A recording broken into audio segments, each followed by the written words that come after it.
मध्य प्रदेश के मंडला जिले के भैंसवाही गांव में इंतजामिया ने एक के बाद एक कर 11 मकान जमींदोज कर दिए। जिन 11 मकानों पर बुलडोजर एक्शन हुआ, उन सभी के मालिकों पर केस भी दर्ज किया गया। जुर्म था मुबैना तौर पर उन्हें 11 मकानों के फ्रिज में बीफ का मिलना।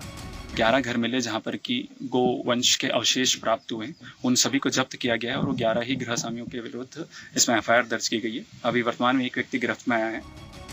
मंडला जिले में हुई इस कार्यवाही पर AIMIM सदर असदुद्दीन ओवैसी ने सवाल उठाए हैं। ओवैसी ने सोशल मीडिया प्लेटफॉर्म X पर लिखा है कि जो काम पहले भीड़ करती थी, वो काम अब हुकूमत कर रही है। मध्य प्रदेश हुकूमत ने कुछ मुसलमानों पर इल्जाम लगाया कि उनके फ्रिज में बीफ था और 11 घरों पर बुलडोजर चला दिया। नाइंसाफी का सिलसिला थमता नहीं।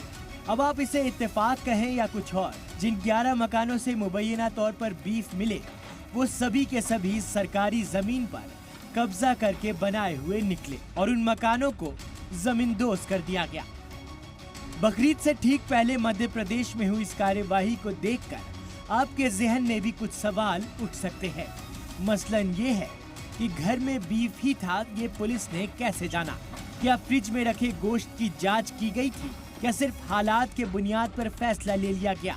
ओवैसी ने मंडला में इंतजामिया के एक्शन का मुवाजना 2015 में हुए दादरी कांड से किया है। दादरी में अखलाक नाम के बुजुर्ग का भीड़ ने कत्ल कर दिया था।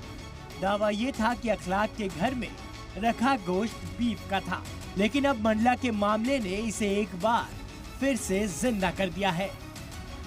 ब्यूरो रिपोर्ट, सलाम टीवी।